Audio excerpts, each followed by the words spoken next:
Hello, Sally Henderson, high stakes leadership mentor and creator of The Real Method.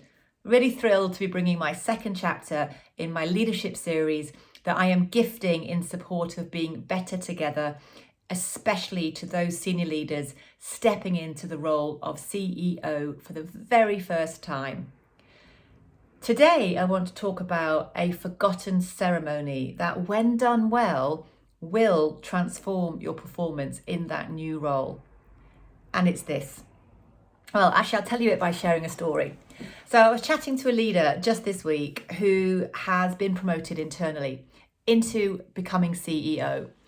And I said to them, oh, amazing, that's great. Let me ask you a question. What have you done to celebrate this change for yourself? And this leader just almost stopped and went, actually, I haven't even thought about celebrating for me. There's been an email gone around to the company, but no, I've done nothing. Now, sadly, that is not uncommon. I would say 9 out of 10 senior leaders that I'm supporting with my mentoring, when I ask the question, have you celebrated your success? They say no. And they look surprised because they haven't even thought about it. But here's what happens. When you fail to have a ceremony of celebration, you're not acknowledging your success from the inside out. Because to become that CEO for the very first time especially, you have got to stop being the identity you were before. You are no longer the head of or the chief of something else. You are becoming Chief Executive Officer. By acknowledging this on your inside, by having a celebration for you, man to man, woman to woman, you are looking yourself in the eye and going, I did it. Because what you will not get, I talked about in my previous video, you will not get validation from other people that you are doing this job well if you have not validated for yourself first. Now, that's not about having an ego and just going, hey, I'm doing a great job, everybody. Absolutely not. But it's about recognizing success and internally celebrating. Something that actually we're not very good at, I think, too much in business. But it's massive. It will transform your performance because when you can feel it, then you can be it. So here are 3 ways that you can really have a ceremony of celebration. Because think about it in society as well. Anytime a significant change happens, a ceremony marks the beginning and the end of that change, doesn't it? Stepping into a new state. It's just the same.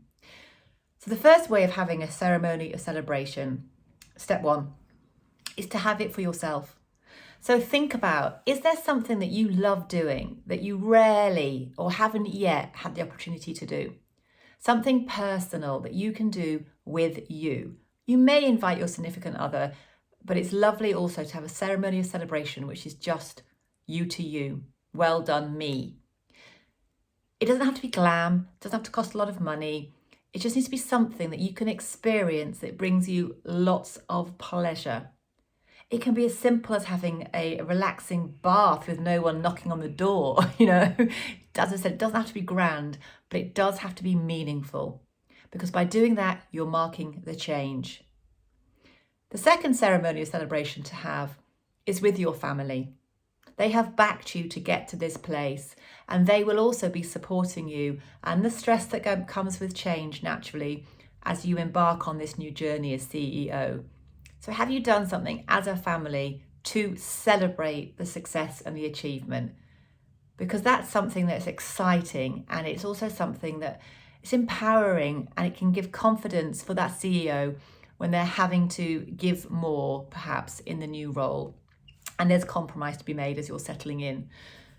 The third ceremony of celebration is to have with your new team, or indeed with your boss, because CEOs have group CEOs and so on and so on. So who's your boss if you have one?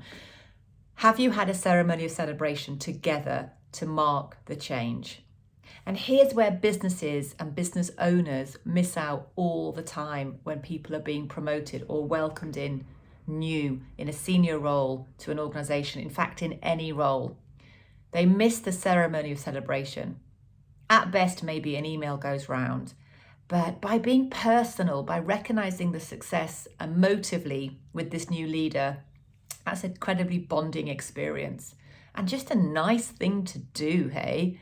So for example, I was working with a CEO who was actually going to promote all of their team into new leadership levels. The whole company's going through a big reorg.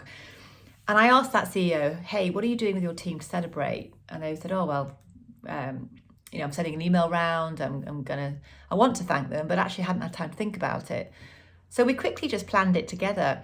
And we said, right, let's send them all a gift that's personal to that leader to celebrate and acknowledge their success. And also, let's write a personal note from you to them that really does mark their change. And then together, you can also have a ceremony celebration so the whole team can come together and celebrate.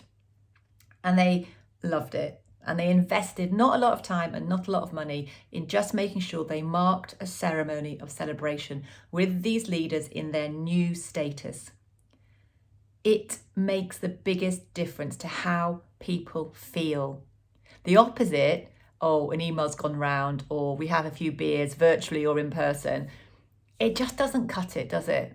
Not a lot of individualism goes into that, and people don't feel special. So make the investment to feel special for yourself, to make your family feel special, and to make the people around you feel special through marking the ceremony of celebration. Your leadership as a result will be stronger because from the inside out, you will be more confident about taking on that new role because you've marked change. So I hope the forgotten art of the ceremony celebration, you've been inspired to do this more, to do it for yourself, to do it for the people that you will be promoting as you take on that new CEO role. Please do share this series if you think it can help other people. They're here to help. And my next chapter, my third chapter, is going to be on why senior leaders need a job spec. So I hope you can join me. Take care. Bye-bye.